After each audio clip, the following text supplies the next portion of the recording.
The day Hazel Garrison decided she was done with Hope was the same day Hope rode into Coldwater Creek on a dusty brown gelding and tipped his hat at her like she was still worth tipping a hat to.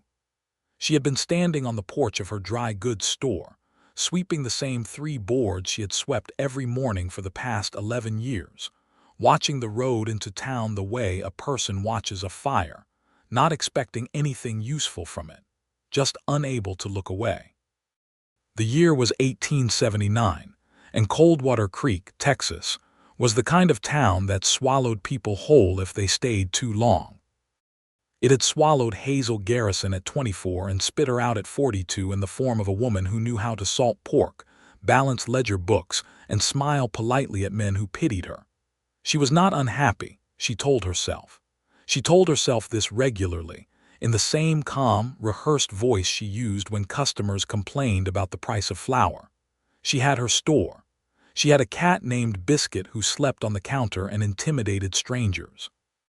She had a small house behind the store with a garden that produced tomatoes in summer and nothing at all in winter, which felt appropriate. She did not need anything more. The rider who came into town that Thursday morning did not look like a man who cared much about what people needed or did not need.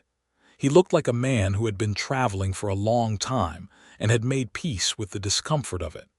He sat straight in the saddle, despite the dust caked into every visible crease of his clothing. His hat was dark brown and battered at the brim. His beard was gray-threaded, though his hair beneath the hat, when he finally removed it to wipe his forehead, was the deep brown-black of river mud in summer. He was not young. He was not old. He was somewhere in the territory between those two things where a man either goes soft or goes iron, and this one had clearly gone iron. He stopped in front of the general store, which happened to also be Hazel's store, and dismounted with the careful deliberateness of a man whose knees had their own opinions about things. Hazel kept sweeping. "Morning," he said. "Morning," she said, not looking up.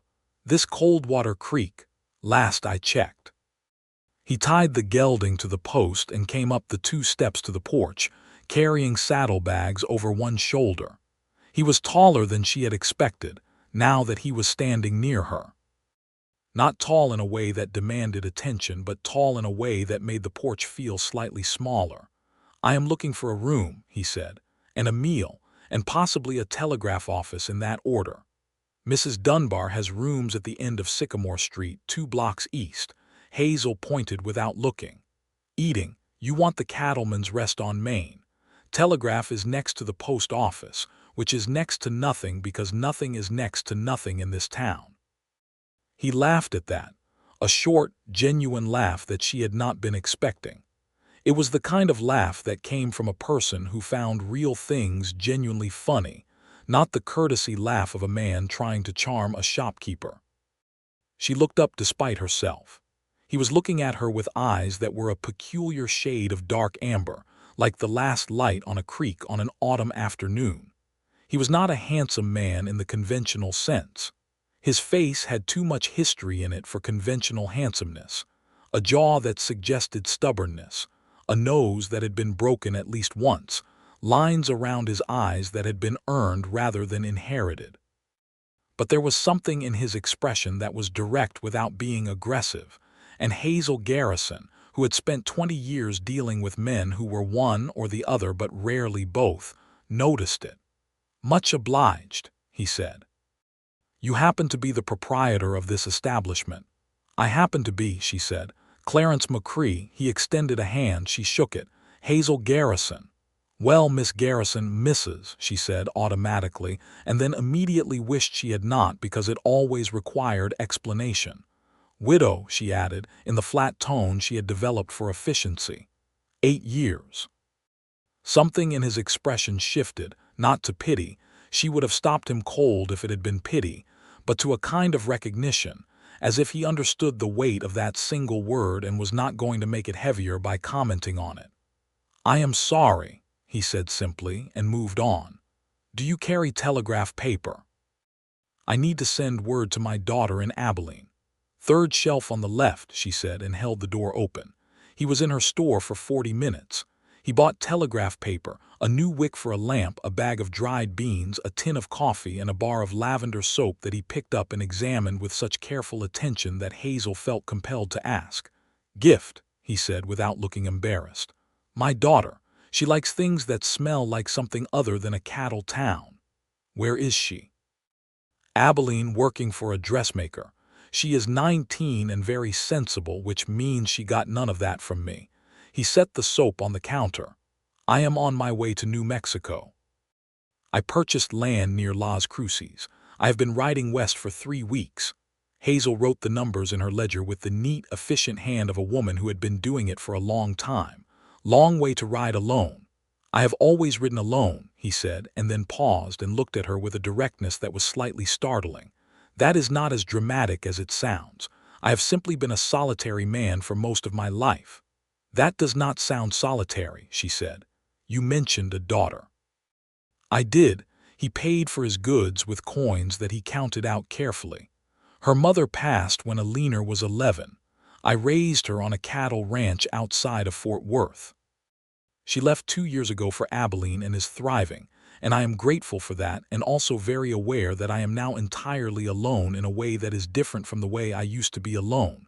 He picked up his paper bag and looked at her. "That was considerably more information than you asked for. I apologize." "Do not," Hazel said, surprising herself. "This store is the size of a postage stamp, and I have talked to no one all week except my cat." He smiled at that, a slow, real smile that did something unexpected to the temperature of the room. "What is the cat's name?" "Biscuit." "And what does Biscuit think about your week?" "He is deeply indifferent, but he listens, which is more than I can say for most." He laughed again, that same honest laugh, and Hazel found herself standing straighter, the way she used to stand when she was young and still believed the world was full of interesting things waiting to happen. He came back the next morning. He said he needed more coffee. He bought a very small amount of coffee and stayed for an hour examining goods he had no intention of purchasing and asking her questions about the town with genuine curiosity. The history of it, the people in it, the peculiarities of the water, which she told him tasted like iron and good intentions and not much else. He laughed again. She began to watch for that laugh the way you watch for a particular bird you have heard once and want to hear again. He came back the third morning with no pretense at all. He brought 2 cups of coffee from the Cattleman's Rest, set one on her counter, and said, "I hope that is all right. I am not good at finding excuses to do what I actually intend to do." Hazel looked at the coffee. She looked at him. "What is it you intend to do, Mr. McCrae?" "Talk to you, Hazel Garrison," he said plainly, "if that is acceptable." It was the use of her full name that did it, she thought later, the way he said both parts of it, as though he meant both of them, as though she was a whole person and not just a half-finished sentence. "It is acceptable," she said, and took the coffee. He sat on the stool on the customer side of the counter, and she stood on her side, and they talked for an hour about everything and nothing. About his land in New Mexico, which he had bought from a man retiring to Missouri after 30 years of ranching. About her store, which she had inherited from her husband Gerald Garrison, who had been a decent man and a terrible businessman, and she had spent 6 years after his death making the store profitable, which it now was, small though it remained. About the state of the railroad coming west, and whether it would help or destroy small towns like this one. Clarence thought it would do both simultaneously, which Hazel agreed was probably accurate. He came back every morning for a week. On the 7th morning, Sheriff Walt Briggs came into the store while Clarence was sitting on his stool, and looked between them with the particular expression of a small-town lawman who monitors social developments as part of his unofficial jurisdiction. "Morning, Hazel," Walt said. "McCrae, you know each other?" Hazel asked. "We have spoken," Clarence said mildly. "The sheriff was good enough to fill me in on the local situation regarding the Pearson brothers." Hazel set down the tin she was shelving. "What situation regarding the Pearson brothers?" Walt Briggs rubbed the back of his neck, which he always did when he was about to deliver news he did not want to deliver. He was a decent man, Walt gray-haired and conscientious in the limited way that a single lawman overseeing a town of 400 people could afford to be. There is talk that Dale Pearson is looking to expand his grazing land. Your back 40 is adjacent to land he wants. My back 40 is mine, Hazel said flatly. Gerald's father bought it and Gerald left it to me, and I have the deed in my strongbox. I know that, Walt said. I am just telling you what I am hearing. I appreciate what you are hearing, Hazel said. You can tell Dale Pearson that I am not interested in his expansion plans. After Walt left, there was a short silence. Clarence drank his coffee with the calm deliberateness that Hazel was beginning to recognize as characteristic of him. He moved through the world at a considered pace, as though he had decided long ago that urgency was rarely as warranted as people believed. The Pearson brothers, he said. Tell me about them. Dale Pearson is 45 and believes he owns everything within his line of sight, Hazel said. His brother Roy is 38 and does what Dale tells him. They have a ranch southeast of town, and they have been acquiring land for 5 years by various means that are technically legal and frequently not moral. They bought out the Hendersons 2 years ago after Dale maneuvered them into a debt they could not repay. The year before that, the Torres family sold under what I would call considerable pressure. She paused. I am not the kind of woman who frightens easily, Mr. McCrae. I want you to know that before you decide to look concerned on my behalf. I was not going to look concerned, he said. I was going to ask if you had a lawyer, she blinked. I beg your pardon, a lawyer. Someone who has reviewed your deed and can confirm it is properly filed with the county, because that is the first thing I would secure if I were you. It was not what she had expected. Most men, when confronted with a woman facing a property dispute, offered either false reassurance or the suggestion that she ought to sell and spare herself the trouble. Clarence McCrae had offered a practical, intelligent question, and he had delivered it with no condescension whatsoever. I have a lawyer in San Antonio, she said. I should write to him. Today, Clarence said. Not tomorrow, today. She wrote to the lawyer that afternoon. Clarence stayed in Coldwater Creek. He told Mrs. Dunbar he needed the room for another week, then another. He told Hazel, with characteristic directness, that he was in no particular rush to reach New Mexico since the land was not going anywhere, and that he found Coldwater Creek more interesting than he had expected. What he found interesting, Hazel suspected, was not the town. She was not sure how she felt about this. She had arrived at a particular understanding with herself over the years since Gerald's death, an understanding that she was a woman of middle age with a successful business and a cat and a garden, and that this was enough, and that wanting anything beyond it was the kind of foolishness that belonged to younger women who still had the elasticity to recover from disappointment. She was 42 years old. She had gray in her hair, which she did not bother to hide. Her hands were the hands of a woman who worked strong, practical, not beautiful in the way that women's hands in magazine illustrations were beautiful. She was not unattractive. She knew that. But she was not young in the ways that mattered to the world, and she had accepted this with the same businesslike efficiency she applied to everything. What she had not accounted for was a man who appeared to find her interesting in the very specific and deliberate way that Clarence McCrae found her interesting. He asked her things. Real things, not the polite social questions that people asked in order to fill silence. He asked her what she had wanted to be before she had become what she was. He asked her what books she read and what she thought about them. He asked her, one afternoon when a rainstorm had chased all the customers away, and they were alone in the store with the sound of rain on the roof and Biscuit asleep on a flour sack, whether she was happy. The question caught her so completely off guard that she answered it honestly. I do not know, she said. He looked at her steadily. That is more honest than most people manage. Most people have already decided, she said. Pick an answer and they keep it. What answer did you pick? She was quiet for a moment. The rain was very present, filling in all the spaces between things. I told myself that I was content, she said. Content is different from happy. Content is a conclusion, happy is a process. I decided I was finished with processes. He said nothing for a long time. Then, "How old are you, Hazel, if you do not mind my asking?" 42, she said. "I do not mind." "I am 47, he said. She had not realized he was that much older than she had guessed.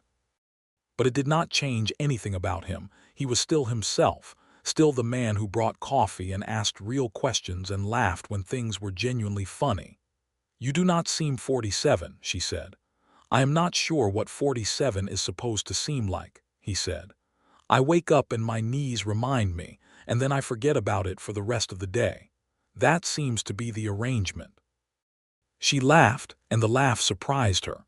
It came from somewhere she had not accessed in a long time, warm and unguarded, and she felt almost embarrassed by it afterward, the way you feel embarrassed by something you did not know you still possessed. He looked at her when she laughed the way you look at something you are afraid will disappear. On a Tuesday evening in the third week of his stay, Hazel was closing up the store when she heard raised voices from the direction of the road. She came out onto the porch to find Dale Pearson's wagon stopped in the street, and Dale Pearson himself standing below her steps with his thumbs in his belt and his particular expression of manufactured friendliness. Dale Pearson was a large man, broad through the chest, with a reddish face and pale eyes that he had learned to make look pleasant without ever actually being pleasant. He was accompanied by Roy, who stood slightly behind him and slightly to the left in the posture of a man who always stood slightly behind and slightly to the left. "Evening, Hazel," Dale said. "Hoped I might catch you before you locked up." "Store is closed," Hazel said. "This is not a store errand," Dale said. "This is a neighborly conversation. I wanted to talk to you about that back property. I have been thinking about making you a fair offer. Very fair. More than the land is worth, honestly." "The land is not for sale." Dale's pleasant expression held like a picture nailed to a wall. "Now, a woman running a business alone, she has a lot to manage. It might simplify things considerably to have some extra capital. You could expand the store. The land is not for sale, Dale." Hazel kept her voice flat and even, the way she kept her voice when she was doing accounts that did not balance and she needed to find the error without losing her place. "I have written to my lawyer in San Antonio regarding the deed, and I am confident the matter is well in hand. I appreciate you stopping by." The pleasant expression fractured slightly. "Your lawyer," Dale repeated. "My lawyer," she confirmed. He looked at her for a moment with the pale eyes, and then he looked past her, and she became aware that Clarence had come out of the alley between her store and the milliner's next door. He was not doing anything alarming. He was simply standing at the edge of the porch with his coffee cup still in his hand and his hat on and his expression entirely neutral, watching. Dale Pearson took in the sight of Clarence McCrae with the rapid calculation of a man who spent a great deal of time sizing up other men. Clarence did not look like a gunfighter. He did not carry himself with the particular tension of a man trying to be threatening.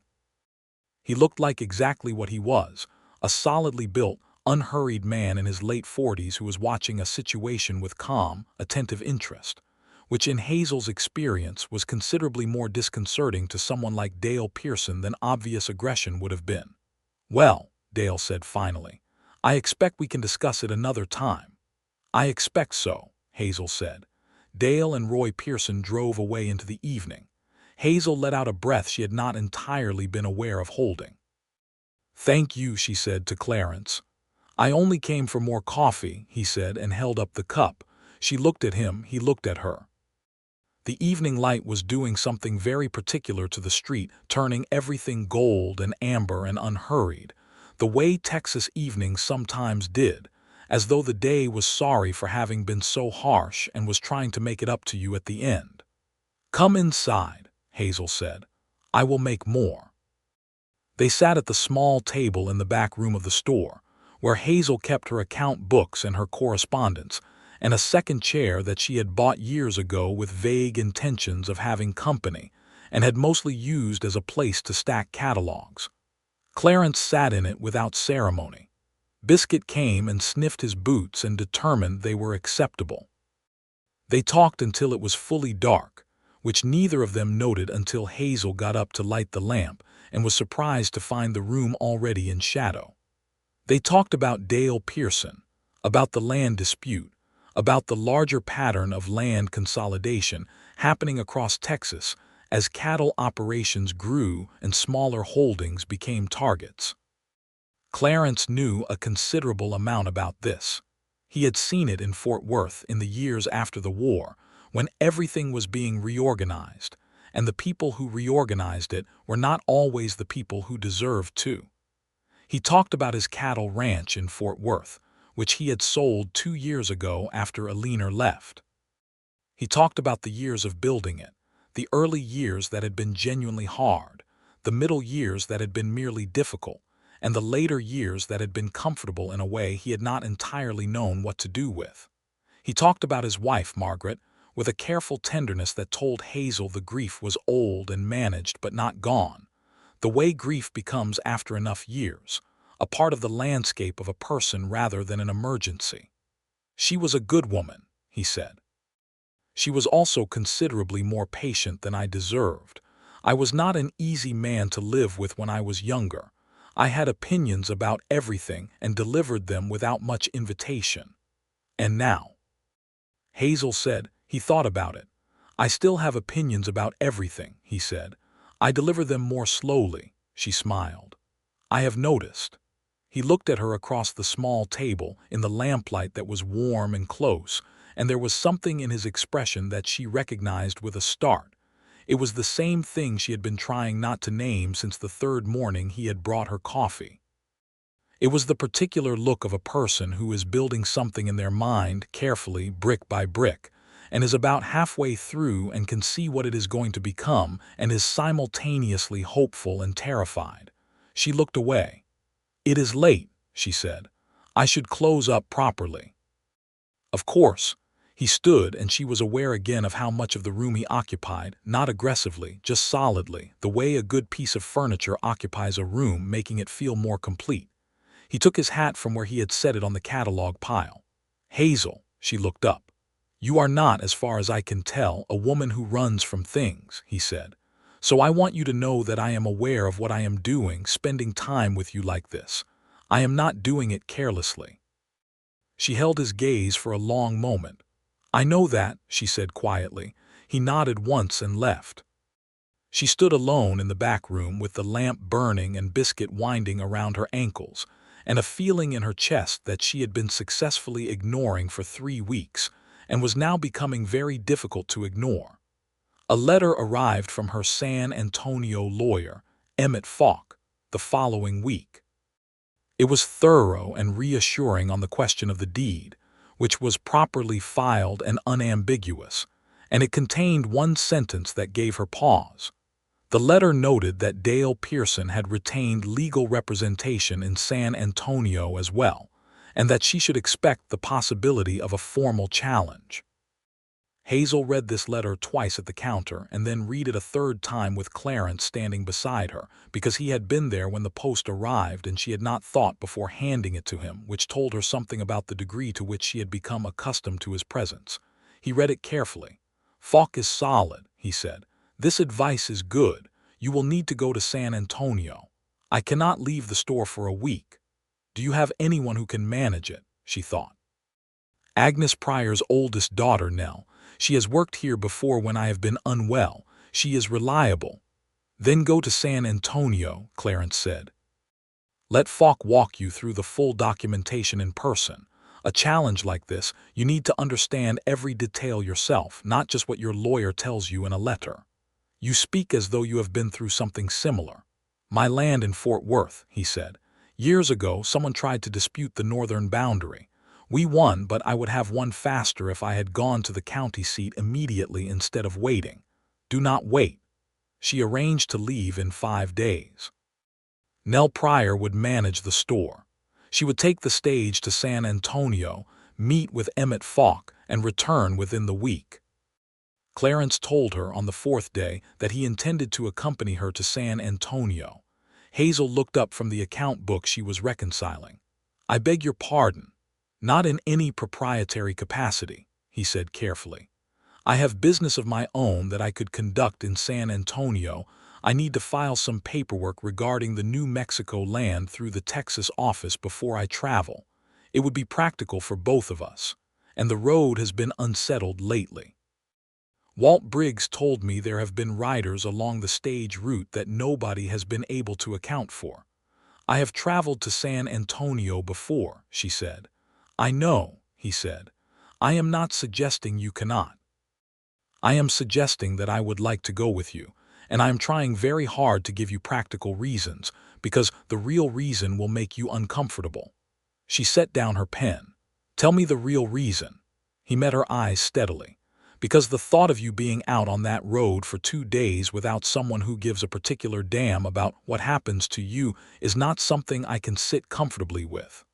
The quiet that followed was the kind that has weight to it.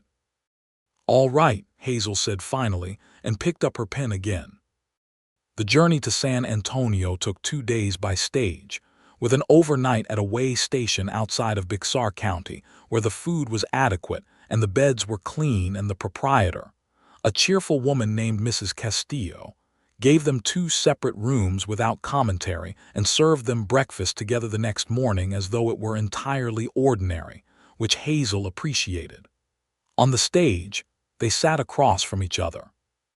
The other passengers were a dry goods traveling salesman named Horace, who talked about fabric prices for 30 miles and then fell asleep, and a young woman named Cora going to visit her sister in San Antonio, who was too nervous about the journey to make conversation, but gradually relaxed over the first few hours until she was observing the landscape with something like enjoyment. Hazel watched Texas go by the window. The land was doing what Texas land did, being enormous and indifferent, and occasionally, in certain angles of afternoon light, heartbreakingly beautiful. When did you know you wanted to go to New Mexico? She asked Clarence. About 6 months after I sold the Fort Worth ranch, he said. I was living in a boarding house in the city which I hated. I had enough money that I did not need to do anything which I found I could not tolerate. I needed land again. I needed work again. But I did not want to do exactly what I had done before in exactly the same place. He paused. Have you ever felt that? Like you have finished a version of yourself and need to start a new one? She looked at him. No, she said honestly. I have never allowed myself to feel that. Why not? She thought about how to say it accurately. Because starting over is a young person's privilege. You start over when you have time to make mistakes and recover from them. When you are past a certain age, you make the best of what you have built. He was quiet for a moment, looking at her. How old do you think a person has to have earned the right to want something new? It is not about earning, she said. It is about reality. The world does not expand for older women the way it does for younger ones. The world, he said, is not in the habit of explaining its rules to me, and I am not in the habit of listening when it tries. She almost smiled at that. San Antonio was always a surprise after the silence of the open land.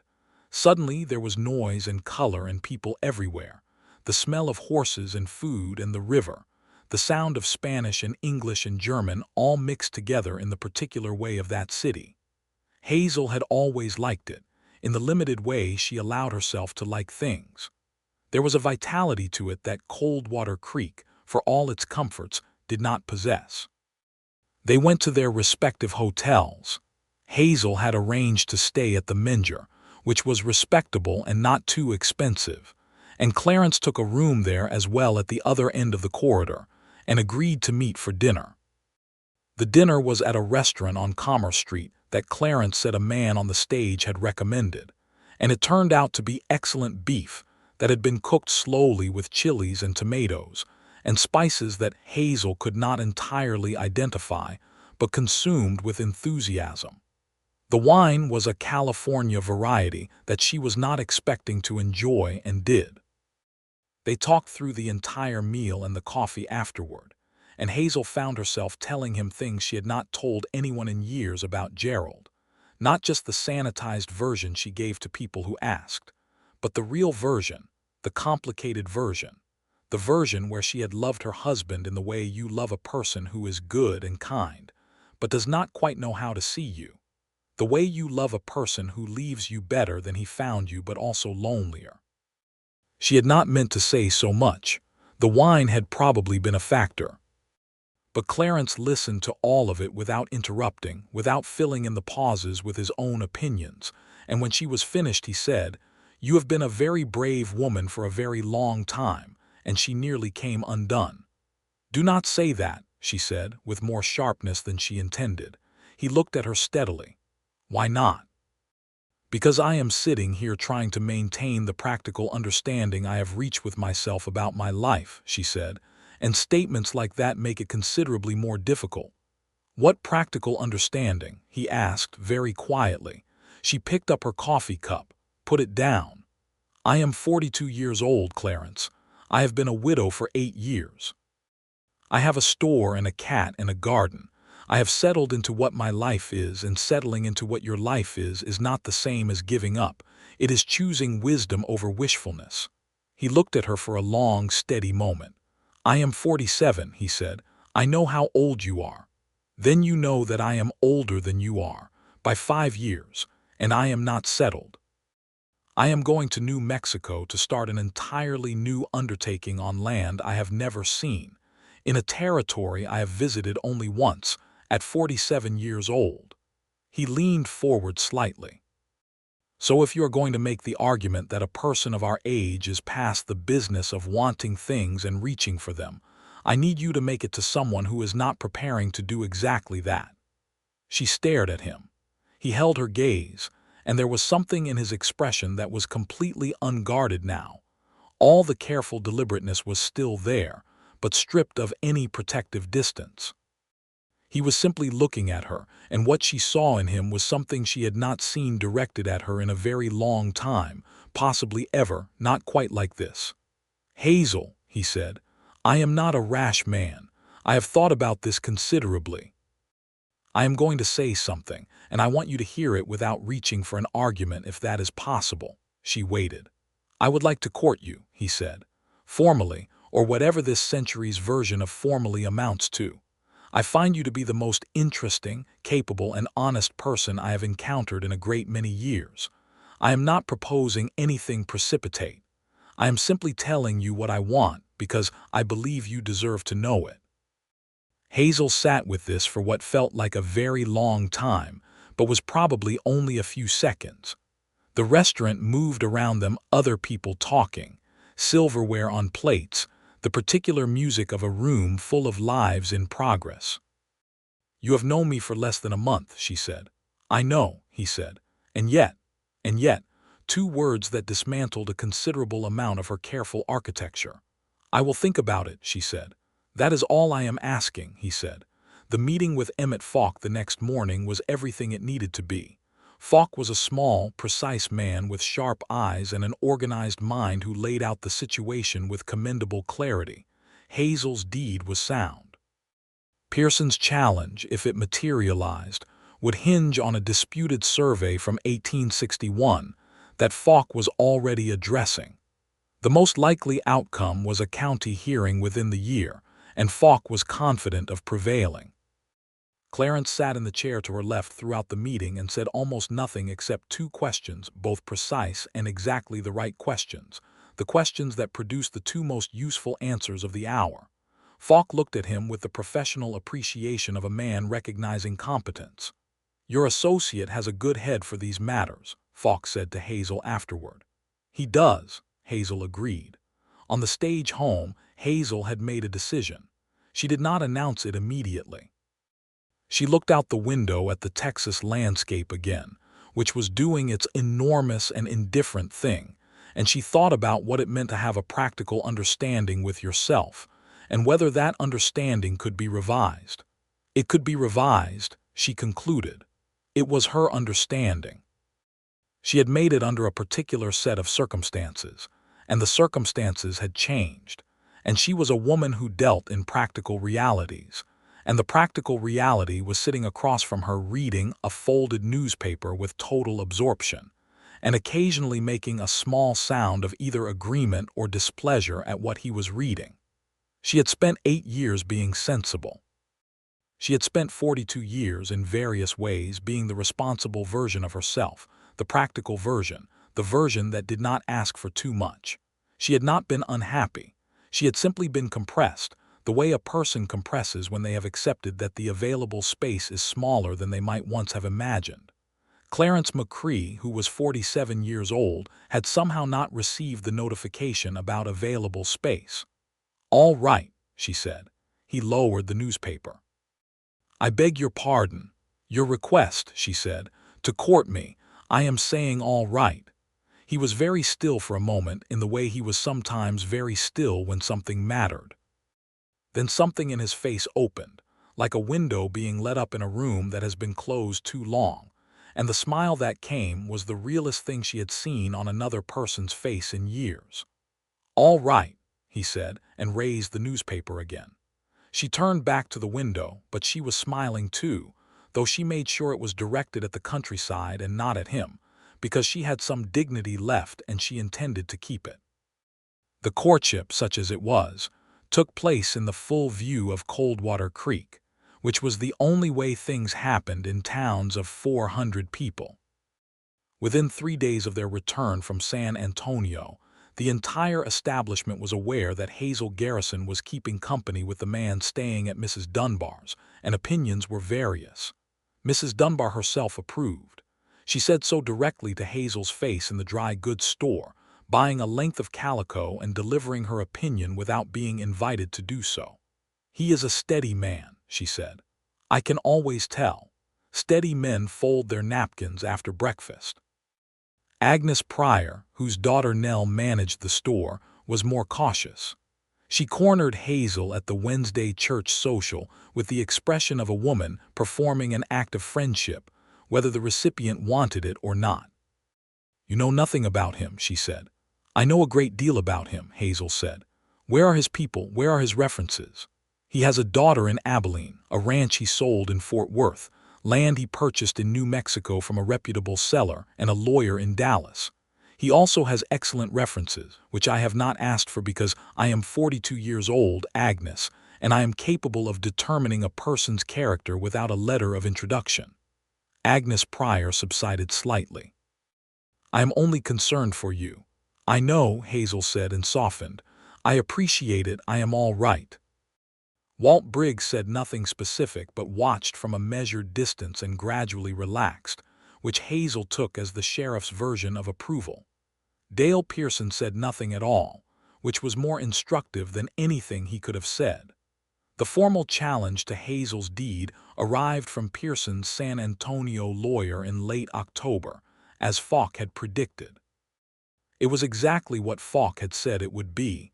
An argument about the 1861 survey, dressed up in legal language to seem more substantial than it was.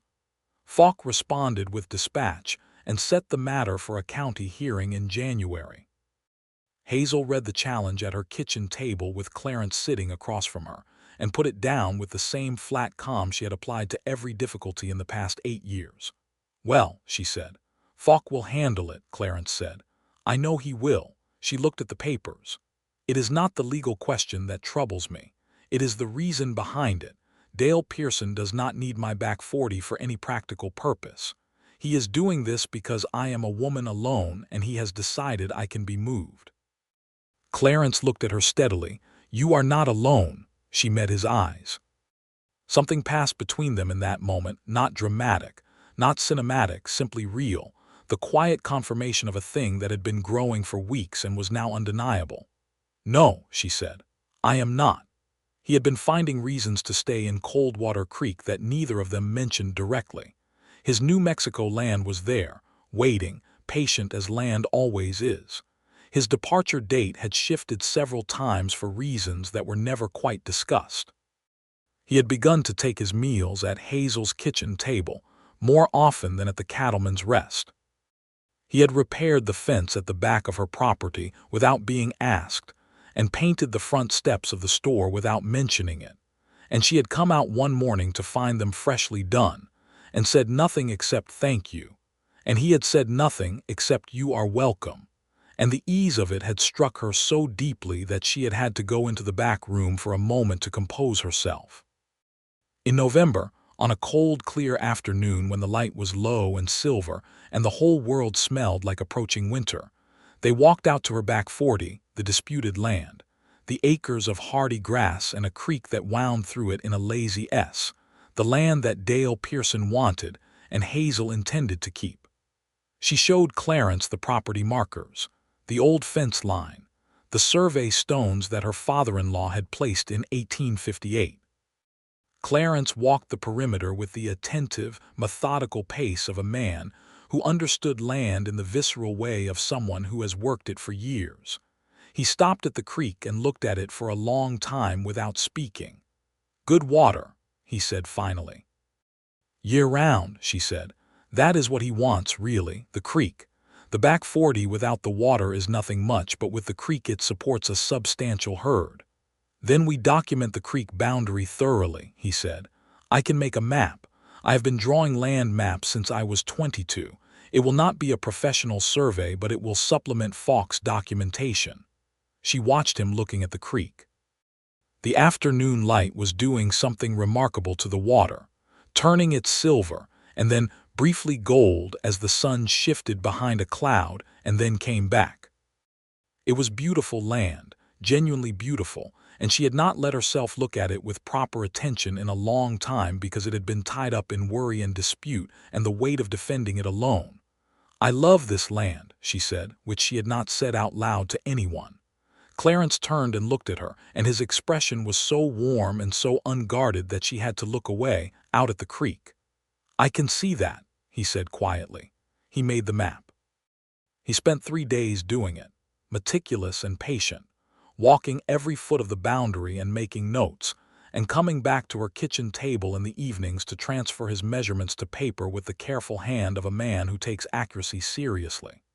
She sat across from him those evenings, working on her accounts, and the domestic ease of it was so complete and so natural that she had to periodically remind herself it was not something she had been doing for years.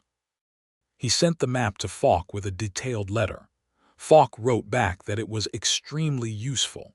In the second week of November, a letter arrived from Hazel McCrae in Abilene. Hazel knew who it was from because Clarence received it at her store and read it at her counter and then looked up with an expression that was equal parts warmth and something slightly more complicated. "She has heard about you," he said. Hazel set down the coffee pot. "From whom?" "From me," he said. "I wrote to her." He paused. "She would like to meet you. She says she is happy, and she also says she is suspicious of any woman who can make me stay in a town for 3 months when I said I was just passing through, and she means that as a compliment." Hazel felt something move in her chest, warm and slightly frightening. "She sounds like a sensible person." "She is entirely her mother's daughter in that respect," he said. He folded the letter. "Would you like to write to her? I will understand if you feel it is premature." She thought about this for a moment. "Give me her address," she said. "I will write to her this evening." The correspondence between Hazel Garrison and Hazel McCrae began as cautious and became, over the course of 3 letters, something quite genuine. Hazel wrote in a direct, warm style that was clearly her father's style softened by youth, and a natural charm she had perhaps developed on her own. She asked good questions. She spoke about her father with clear-eyed affection, his stubborn streak, his habit of being right about things in ways that were occasionally insufferable, his tendency to fix things around the house without being asked as a way of expressing care rather than saying it. "I think," Hazel wrote in her 3rd letter, "that if you can tolerate his habit of presenting unsolicited opinions as though they are objective facts, you will find he is the most loyal and steady person you have ever met." She had added, in a postscript, "Also he cannot cook anything that requires more than 1 pot, which I mention purely as practical information." Hazel read the letter and laughed at the postscript, a real and unguarded laugh, and when Clarence looked up from his map work and asked what was funny, She handed him the letter and watched his expression cycle through recognition and exasperation and profound affection in about 4 seconds. "She is insufferable," he said. "She is wonderful," Hazel said. "Both," he agreed and smiled. December came to Coldwater Creek with a cold that was not violent but was persistent, the kind of cold that seeps under doors and into the joints and makes people want fire and company. Hazel's store was warm from the stove she kept burning in the back room, and Clarence had a fire at Mrs. Dunbar's, but he spent more evenings at Hazel's kitchen table than his own fireside, which they had both stopped pretending was primarily practical. One evening, he brought a book he had been reading, a natural history of the American Southwest that he had ordered from a catalog, and read passages aloud that he thought she would find interesting, which she did. She read back to him from a novel she had been working through, a British story about a woman making her way through a difficult circumstance, and he listened with complete attention and had strong opinions about the choices of the characters that were not always the obvious opinions, which she found engaging and argued with him about pleasurably for 40 minutes.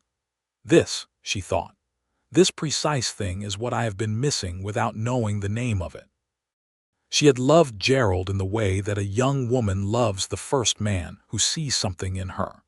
Gerald had loved her in the way of a man who appreciated what he had without quite understanding it. They had been good to each other, and she did not regret a day of it.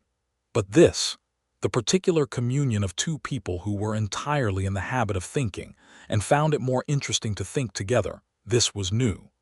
This was something she had not had and had, without examining the thought, believed she could live without.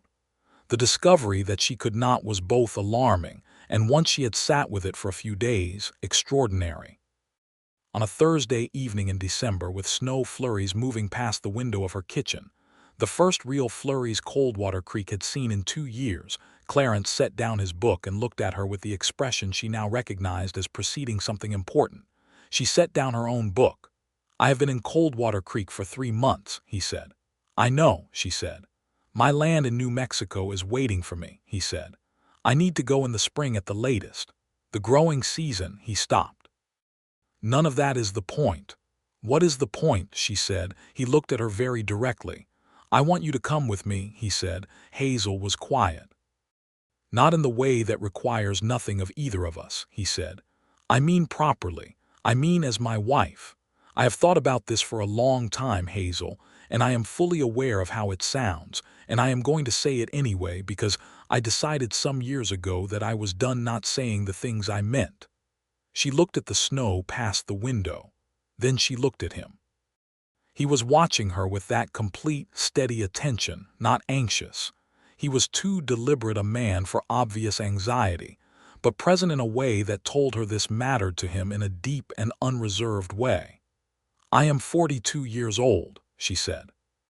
The sentence came out instinctively, as it always had, as though her age were the first and most important fact of any given situation. "You have mentioned that," he said gently. "I am past the age of starting over," she said. "A new territory, new land. I have a business here, Clarence. I am 47, he said. "I sold a ranch I built over 20 years. I have a daughter in Abilene who is thriving without me and does not need me nearby. I am starting over at 47 on land I have never worked, in a territory I barely know. If I can do it, Hazel, you can do it." He paused. "And I would very much like to do it with you." She was looking at him and trying to find the argument, the practical and sensible argument that was supposed to be waiting for her, and it was not there. It had left.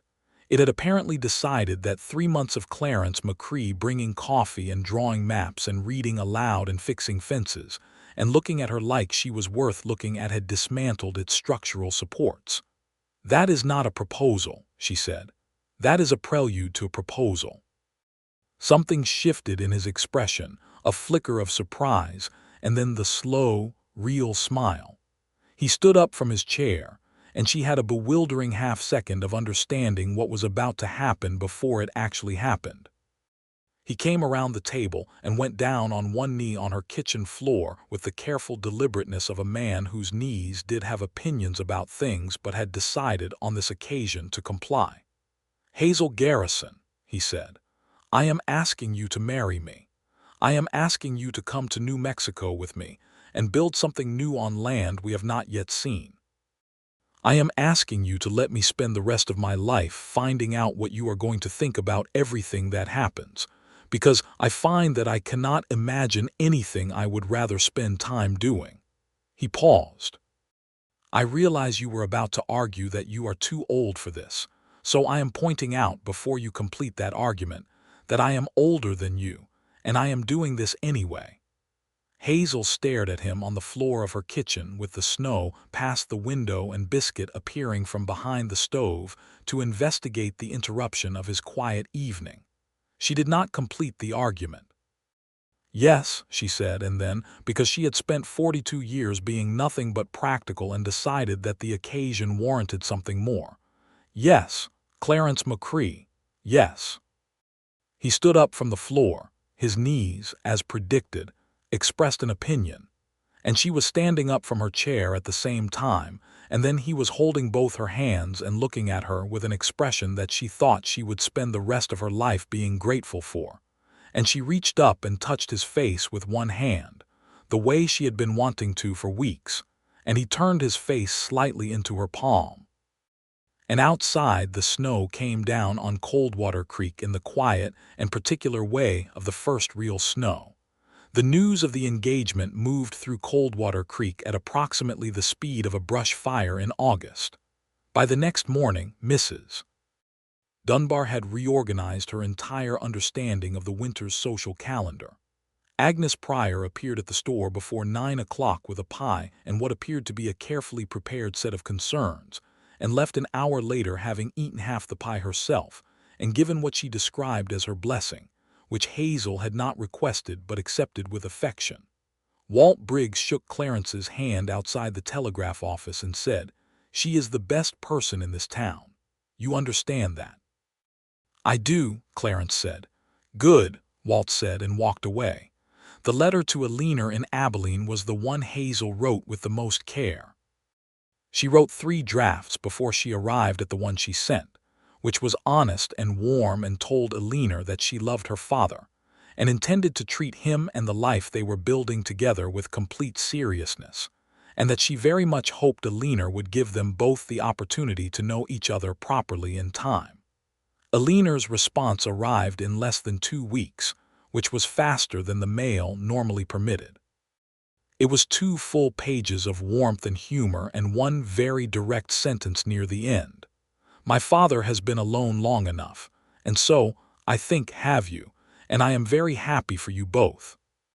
She added that she would come to the wedding if at all possible and that she had very strong opinions about wedding cakes, which she offered to impose at the appropriate moment. Hazel read this letter to Clarence at the kitchen table and watched him blink rapidly several times in a way she recognized as the way he dealt with things that moved him when he was trying to remain composed. "She is a good woman," Hazel said. "She is," he agreed in the careful voice. "She gets that from you," Hazel said. He looked at her. "She gets it from her mother." "She gets it from both of you," Hazel said, and reached across the table and put her hand over his. He turned his hand over and held hers. The county hearing regarding the land dispute was set for January, and arrived with the cold reliability of legal proceedings. Hazel and Emmett Falk appeared in the county courthouse in an adjacent town, and Dale Pearson appeared with his lawyer, and the judge, a tired-looking man named Harker who had clearly seen many of these cases, reviewed the documentation with the methodical patience of someone who intended to get it right. Falk was excellent. The deed was clear, the survey stones documented, the map that Clarence had drawn admitted as supplementary evidence. Pearson's case rested on a single disputed notation in the 1861 survey that Falk demolished methodically and without apparent effort. Judge Harker ruled in Hazel's favor before lunch. She stood on the courthouse steps in the January cold, and Clarence was beside her, and she breathed in the cold air and felt the weight of 3 months of worry lift cleanly and completely. "Well," she said. Yes, he said. I am going to send Falk a very nice bottle of something, she said. He deserves it. Clarence looked at her. How do you feel? Very good, she said. And then, because she was in the habit now of saying real things to this man, I feel like myself again. The version of myself that is not constantly defending something. I forgot what that felt like. He took her hand on the courthouse steps, in full view of everyone, which in 1879 was a statement in itself. She let him. She was engaged to this man. She had decided to stop compressing herself into the available space and to take up the space she was owed. Dale Pearson drove away in his wagon and was not, to Hazel's considerable satisfaction, seen near her property again. They planned the wedding for March, which gave them time enough to organize the sale of the store Hazel had decided to sell, after considerable thought, to Nell Pryor's family, who had the means and the desire, and for whom she negotiated a fair price that also secured her the first right to purchase it back if things in New Mexico did not go as planned. Which she added to the contract not because she expected to need it, but because she was a practical woman and practical women do not burn their previous arrangements. Biscuit was a question. Hazel had not quite worked out how to transport a deeply opinionated and somewhat elderly cat to New Mexico, but Clarence, without making a large production of it, simply built a traveling crate with ventilation and a latching door that the cat could not defeat, and lined it with one of Hazel's old shawls so it smelled familiar. And Biscuit entered it on the morning of the first test with such immediate composure that Hazel burst out laughing. He is a sensible animal, Clarence said. He has met his match in you, she said.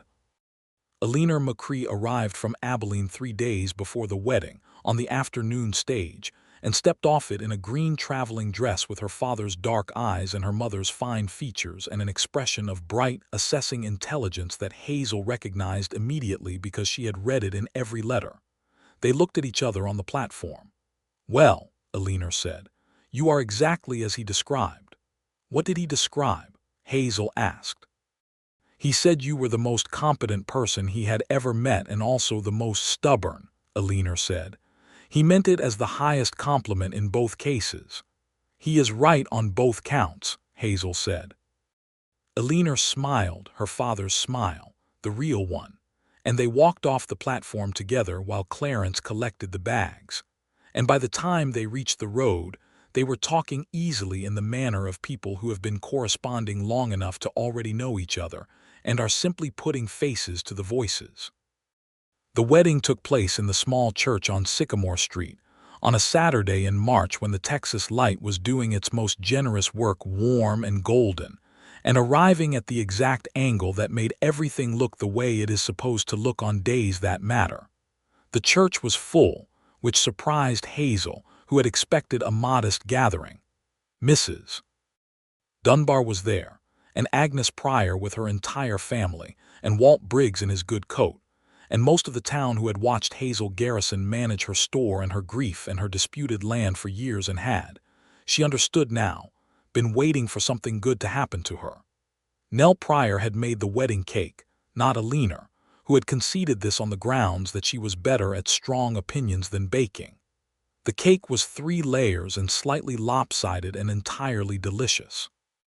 Hazel wore a dress she had made herself from fabric she had ordered from the catalog, a deep blue-green that Eleanor had specifically recommended on the grounds that it was her father's favorite color, which he had denied, and then not denied effectively.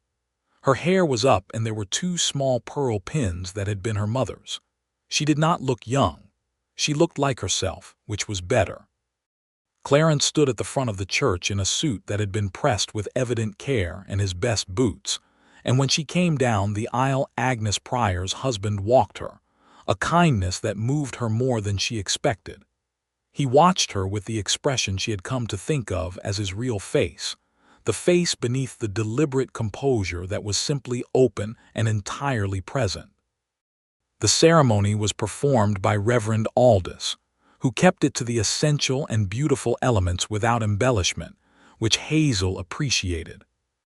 When it came to the vows, she said her part in a clear, steady voice, and Clarence said his in the same, and the exchange of rings was accomplished with the care of two people who understood the weight of the gesture.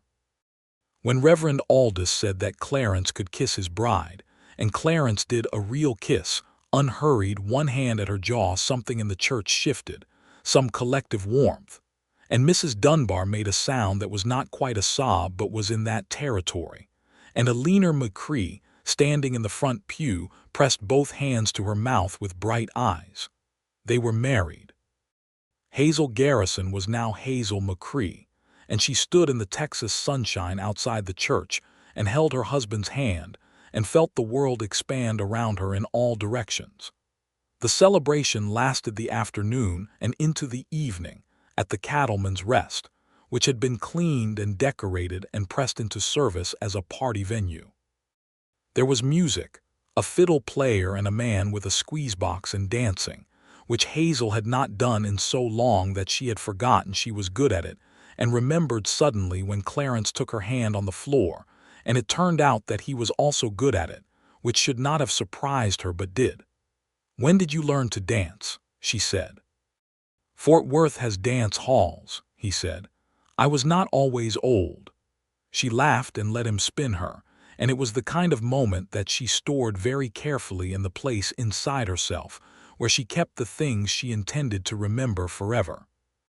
Eleanor danced with Walt Briggs, who was 40 and widowed and clearly quite pleased about being asked, and then with Agnes Pryor's youngest son, who was 23 and clearly quite overwhelmed about being asked, and then with her father and watching Clarence dance with his daughter, their heads closed together, talking quietly with the ease of people who know each other entirely. Hazel felt something so complete and so good that it took her a moment to identify it. It was joy, the uncomplicated kind. They left for New Mexico 2 weeks after the wedding, which gave Hazel time to complete the transfer of the store to the Pryor family, a transaction accomplished smoothly and warmly, with Nell Pryor at the helm, and to pack the essential contents of her life into what could be transported. She was surprised when the time came how relatively little she needed to take. The account books from the store's years of operation, because she was the kind of woman who kept records. Her mother's pearl pins. A small box of Gerald's photographs, because he had been a decent man and deserved to be remembered. Her books, as many as would fit. Practical clothes, tools, preserving jars. Biscuit in his traveling crate, initially dignified and then, by the second day of travel, producing what Hazel described to Clarence as a continuous editorial opinion on the journey. "He is adjusting," Clarence said. "He is being extremely loud about it," Hazel said. "He takes after you," Clarence said. She looked at him. He was driving the wagon with the pleasant composure of a man who knows he has said something provoking and is entirely prepared for the consequence. "I am not loud," she said. "You are occasionally very emphatic," he said. "That is different." "It is related," he said, and smiled, and she could not maintain the argument because the smile was completely genuine and she loved him, which was still a thought that required a moment of adjustment, not because it was unwelcome, but because it was so large and so fully real that she needed to let it occupy its proper space before she could move around it. She loved Clarence McCrae. This was a fact, established and solid, the kind she wrote in ink in the good column of a ledger that she intended to keep for a very long time. The journey to New Mexico was 3 weeks, with stops at towns along the way where they restocked and rested, and Clarence asked questions about local conditions, with the systematic curiosity of a man building a mental map of a new territory. Hazel asked different questions, about the women, the domestic arrangements, the water situation, what the winters were actually like versus what men tended to say about them. Between the two of them, they accumulated a considerable body of useful intelligence about what they were heading toward. They crossed into New Mexico territory in early April, when the land was doing the unexpected and extraordinary thing that it did in spring: sudden color in what looked, from a distance, like nothing but rock and dust. Wildflowers in the desert. The smell of rain, which in this country arrived with a particular gratitude, like something that knew it was precious. The land outside Las Cruces was everything the former owner had described and a few things he had not. It was raw. It needed work in the specific way that good land that has been rested needs work. There were fences to build and a water system to establish and a house that was structurally sound, but needed everything done to it before it was what Hazel would call a home. She stood in front of the house on their first day and looked at it with the clear, practical eyes of a woman who had made a store profitable from nothing and thought, "I can do this." "Well," she said. "Well," Clarence said beside her. "It needs work." "A considerable amount." "I can do considerable amounts of work," she said. "I know," he said. "That is why I wanted you here." She looked at him. The spring light in New Mexico was doing something extraordinary, sharper and cleaner than Texas light, without apology. "You wanted me here," she said, "for considerably more reasons than my capacity for work." "That is true," he said, "but it is also among the reasons." She smiled and walked toward the house. That spring and summer were the hardest working months of Hazel's life, and also among the best. They worked together with the ease of two people who had spent months learning the vocabulary of each other's competencies and could now translate it into action. Clarence built and mended and managed the physical structure of the place. Hazel organized, provisioned, negotiated with the local merchants in Las Cruces, and established the garden that became, by summer's end, so productive that she was trading surplus vegetables with their nearest neighbors, the Garcia family, who lived 3 miles east and had been ranching in the valley for generations. Rosaria Garcia, who was 45 and formidably organized and spoke English with the precision of someone who had learned it as a second language, and would not accept imprecision from a second language, became Hazel's first friend in New Mexico within approximately 2 weeks. They met at the Las Cruces market over a disagreement about the price of dried chilies that somehow turned into a 2-hour conversation that ended with Rosaria presenting Hazel with a jar of her own chili sauce and an open invitation to the Garcia table on Sunday evenings. "Your husband," Rosaria said during one of those Sunday evenings, with the directness that Hazel had come to appreciate enormously. "He is a good man." "He is," Hazel agreed. "My husband Ignacio says he works very hard and does not complain," Rosaria said. "This is the highest praise Ignacio gives anyone." "I will tell him," Hazel said. "He will say it is not necessary," Rosaria said. "Men like that always say it is not necessary. Tell him anyway." Hazel told him anyway that evening, lying in bed in the room they had made into the proper bedroom, with the window open to the night sounds of the desert and biscuit making determined sounds from somewhere in the garden below. "Ignacio Garcia says you work hard and do not complain," she said. "That is very kind of him," Clarence said. "Rosaria says to tell you even though you will say it is not necessary." He turned his head on the pillow and looked at her in the dim. "She understands me remarkably well for someone I have known 2 months. She understands men like you," Hazel said. "She is married to one." He was quiet for a moment. "Are you happy?" he asked. It was the same question he had asked her months ago in the back room of her store in Coldwater Creek on a rainy afternoon when she had not known what to answer. She thought about it now the way she had thought about it then, carefully, honestly. "Yes," she said. It was the same 2 letters as before, but this time they were full and complete and without caveat. "Yes, I am happy." He reached over and took her hand under the covers the way he did, simply and without ceremony, the way he did everything important. She held it. "Good," he said. "So am I." The following February, on a cold, clear morning that arrived with the particular stillness of the desert in winter, Hazel discovered that she was expecting a child. She sat with this knowledge for an entire morning before she said anything to anyone. She sat with it at the kitchen table, with her hands around a cup of coffee, and thought about what it meant and what she felt about it, and whether what she felt was real. She was 43 years old. This was not unheard of. She knew women had children at her age, though not commonly. It would be difficult. The nearest doctor was in Las Cruces, 15 miles. She thought about all of this, and then she thought about Clarence, and about the land outside which was theirs, which they had built together, and about Alina, who was coming for a visit in the spring, and about Rosaria Garcia, who would have extremely useful opinions, and about the way the desert had looked this morning when she had stepped outside at first light, immense and patient and beautiful, doing nothing except being fully itself, which was enough. She was 43. She was also healthy and strong and more capable than she had been at 25 in the ways that mattered. She was starting over, apparently. Again. She went out to find Clarence, who was mending the east fence line, and watched him for a moment before he noticed her, the deliberate, patient work of his hands, the way he stood in the morning light, the way he was entirely present in everything he did. He looked up, saw her face, set down the fence post.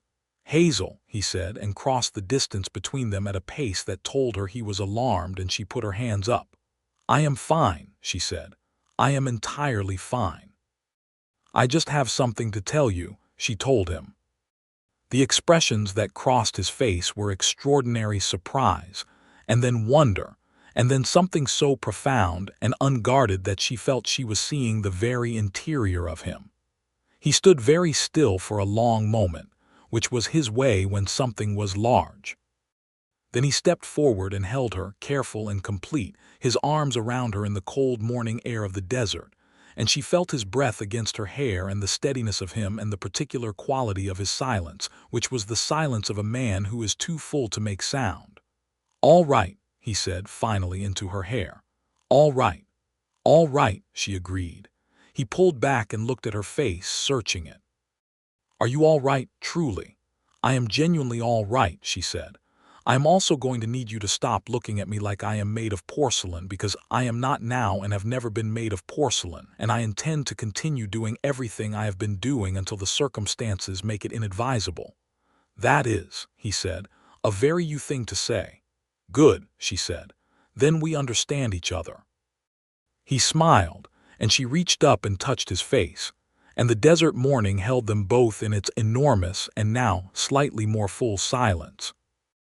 Rosaria Garcia's reaction to the news was to immediately reorganize her existing understanding of the spring schedule and present Hazel with a detailed plan for the months ahead that involved regular visits, a curandera she trusted in Las Cruces named Senora Vidal, and a list of foods that Hazel should eat and several she should avoid. Hazel received all of this with the gratitude it deserved. Alina McCrae arrived from Abilene in April as planned, and received the news on the morning of her second day with an expression that was first stunned, and then so genuinely happy that Hazel felt any remaining uncertainty dissolve. "A baby," Alina said, sitting at the kitchen table, looking between her father and Hazel with wide, bright eyes. "An actual baby." "That is generally what this results in," Clarence said. Alina stood up and hugged Hazel with a warmth and completeness that was entirely unself-conscious, and Hazel held Gerald's daughter. No, she thought, my husband's daughter, my daughter, because that was what it was, and was moved in a way that she did not try to name or contain. Alina stayed for 3 weeks. She helped in the garden. She helped reorganize the kitchen into a more functional arrangement, which Hazel allowed because Alina's suggestions were genuinely good. She and Clarence argued about 3 different things over the 3 weeks, all of which resolved in approximately 40 minutes each, and all of which Hazel observed with the quiet amusement of someone watching a very particular dynamic play itself out, father and daughter, too alike to not disagree, too fond of each other to not reach understanding. "She is extraordinary," Hazel told Clarence after Alina had gone. "She is," he said. "I cannot take much credit for it." "You raised her," Hazel said. "You take the credit you are due." He looked at her. "You are a very fair woman, Hazel McCrae." "I have been keeping books for 20 years, she said. "I know what belongs in the good column." In September, on an evening when the desert had gone the color of old copper, and the air had that particular quality of the time just after summer when the heat finally concedes without entirely departing, Hazel gave birth to a boy. The labor was attended by Senora Vidal, who was calm and competent and spoke to Hazel in a mixture of English and Spanish throughout, which Hazel found grounding rather than confusing. Rosaria Garcia was present because Rosaria Garcia was the kind of woman who was present when she was needed. And Clarence waited in the room immediately outside the door because Hazel had told him he could come in whenever he wished, but that she did not want him to worry himself into uselessness, which she said with enough affection that he understood it was meant kindly. The boy arrived at 7 in the evening, with the particular energy of someone who has been waiting and is now very committed to the situation. He was healthy and loud and had Clarence's dark hair, and Senora Vidal observed with the professional eye of a woman who had seen many babies, his mother's expression already, the looking at things directly expression, the assessing the situation expression. Hazel held her son and felt the completeness of the moment in every part of herself, the exhaustion and the extraordinary, which coexisted without difficulty. She looked at this small, new person who was hers and Clarence's and no one else's in the world yet. Clarence came in when she called for him. He sat on the edge of the bed and looked at his wife and at his son, and the expression on his face was the one she had been keeping, the unguarded one, the fully present one. "Hello," he said to the baby, very quietly. The baby, apparently responding to the tone, which was perhaps recognizable as a voice that had been present throughout the past months, paused in his vocal observations of the world and looked in the direction of the sound with the unfocused attention of the very newly arrived. "Thomas," Hazel said. She had been thinking about names for months. "Thomas, I think, if you agree." "Thomas," Clarence said, trying it. He looked at her. "Thomas McCrae." "Thomas McCrae," she confirmed. He took the baby carefully, with the practiced but slightly renewed care of a man who has done this before and is aware of its responsibility, and held his son for the first time, and Hazel watched him, and the desert outside was going from copper to deep blue, and the first stars were arriving in the New Mexico sky in the way they always did, all at once, as though they had been waiting just behind the light for their moment. Thomas McCrae grew into the desert the way plants that belong in a place grow, with total, unself-conscious confidence. He was walking at 11 months and talking by 14 months, and by 18 months had opinions about everything, delivered without caveat, which Clarence said was absolutely not from him, and which Hazel said was demonstrably from both of them, and they should probably come to terms with it. Alina came for visits that grew longer and more frequent over the years, and on one of her visits she brought a young man named Samuel Briggs, no relation to Walt, who was a schoolteacher in Abilene, and who looked at Alina with the expression of a man who was very aware that he was in the presence of something exceptional. They were married the following spring in Abilene, and Hazel and Clarence made the journey for the wedding, which was warm and lovely, and during which Clarence danced with his daughter again, and Hazel danced with Samuel and told him quietly that Alina was the finest person she knew, and Samuel said he was aware and felt the appropriate gratitude, and she believed him. The Garcia family remained the McCrae's closest neighbors and truest friends throughout those years. Rosaria and Hazel traded seeds, recipes, opinions, and the particular currency of two capable women who respect each other's competence. Ignacio and Clarence built a shared irrigation channel one summer that was the project of 3 months and the source of considerable argument, and ultimately worked perfectly. The land in New Mexico was everything Clarence had hoped, and several things he had not. It was beautiful and harsh and demanding and rewarding in the direct proportion of the effort put in. There were bad years, a drought in the 3rd year that required careful management, and the use of reserves they had built against exactly that possibility. There were excellent years, a spring when the grass was so thick it looked like the land was trying to make an argument. There was always work. There was always, alongside the work, the particular texture of a life built genuinely, with someone who was a genuine partner, who disagreed when disagreement was warranted and agreed when it was not, and could tell the difference. Hazel kept a kitchen garden that expanded every year until it was a proper kitchen garden of the sort that produced more than they needed and became, By its fifth year, a small source of income via the Las Cruces market, where she sold preserves and dried herbs with the same efficient, competent approach she had applied to everything for 40-plus years. She wrote to Walt Briggs in Coldwater Creek, and he wrote back, and she learned that Dale Pearson had, 3 years after the county hearing, attempted a similar land challenge against the Torres family, who had been better prepared and had retained Emmett Falk, who had dealt with it in his methodical fashion. Dale Pearson had, shortly after this second failure, decided to sell his operation and move to Oklahoma, which Coldwater Creek apparently received as news without notable mourning.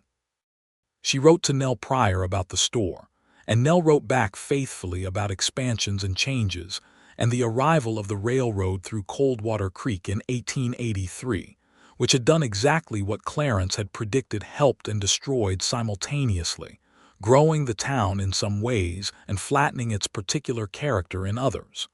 The store was doing well. Nell had added a fabric section.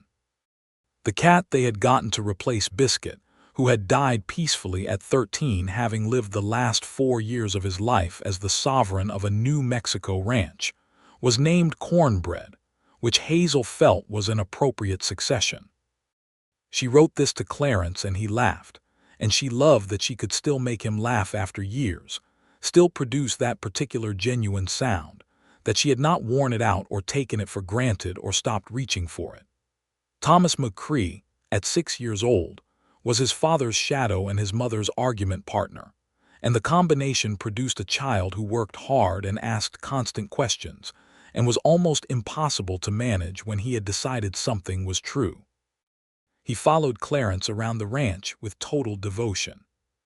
He sat at the kitchen table with Hazel and did his letters and numbers with her careful instruction, because there was no school nearby, and Hazel had been educating herself in the techniques of teaching with the same systematic approach she applied to everything.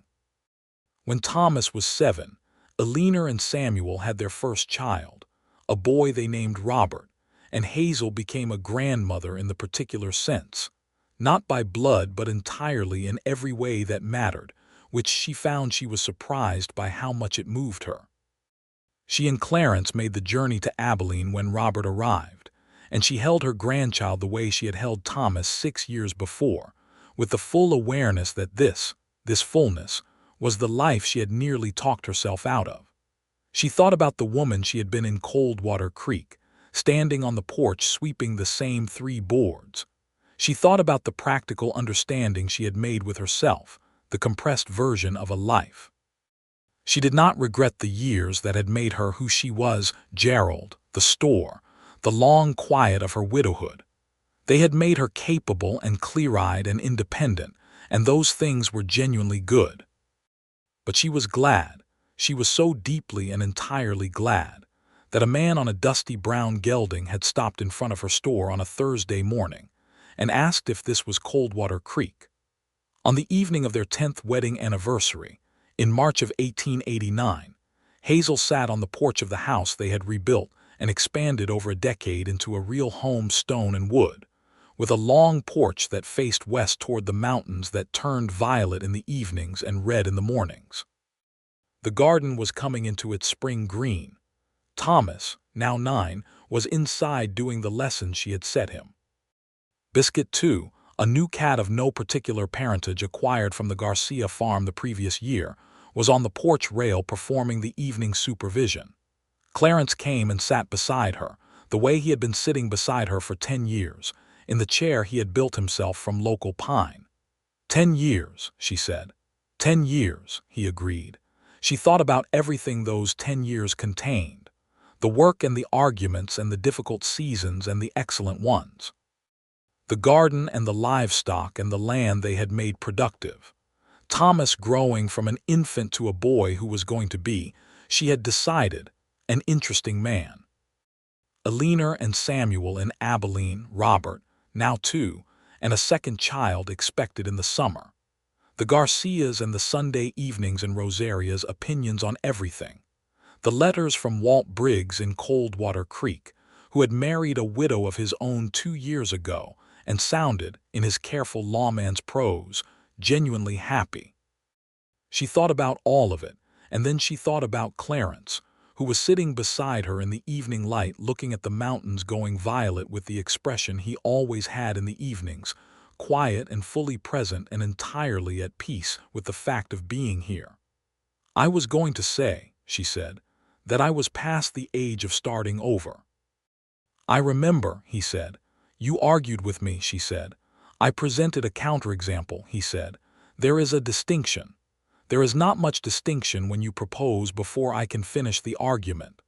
"That was a strategic decision," he said. She laughed, the real laugh, the unguarded one that she had stopped being embarrassed about years ago. He turned and looked at her when she laughed still, the way he had looked at her the first time, like something he was afraid would disappear and was still surprised to find had not. "I was wrong," she said, "about starting over, about the age of it." "You were not wrong," he said. "You were operating on the available information. The information changed. You were the information that changed." "Then I had good timing," he said. She reached over and took his hand, the way she had done 10,000 times, and he held it, the way he always did, simply, completely, without ceremony, because some things had become so much a part of the daily life that they did not require ceremony, they only required doing. The mountains went violet, and then deep blue, and then dark, and the stars arrived over New Mexico in the way they always did, all at once, completely, without half measures.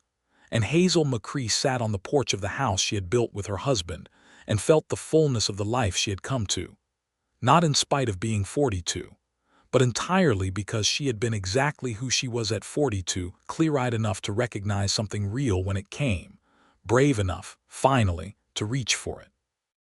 Thomas called from inside that he had finished his arithmetic and could he please be done now, and the tone was his father's patience run slightly thin, and she called back that he could be done and come have supper, and Clarence stood and squeezed her hand before releasing it, and went in to help with whatever needed helping with, because that was what he did, had always done, would do tomorrow and the day after. She stayed on the porch for another moment, alone with the stars and the desert dark and the sound of her husband's voice inside asking Thomas what he wanted to know about arithmetic next week, and Thomas's voice saying everything, because he had discovered he actually liked arithmetic, which was his mother in him. She had made a life. She was still making it. She would make more of it tomorrow, and in the years to come, and the making of it was not something she was getting through in order to arrive at a finished state. It was simply what a life was, an ongoing and interesting and sometimes very difficult and ultimately irreplaceable process of being fully here, with the people you chose and who chose you back. She went inside to supper, to her husband and her son and the warm kitchen and the lamplight, and the night settled over the New Mexico desert with its enormous and patient and beautiful indifference, holding everything equally, the stars and the mountains and the ranch and the small particular warmth of this one house, where Hazel McCrae, who had been told the world did not expand for women past a certain age, had gone ahead and expanded it anyway.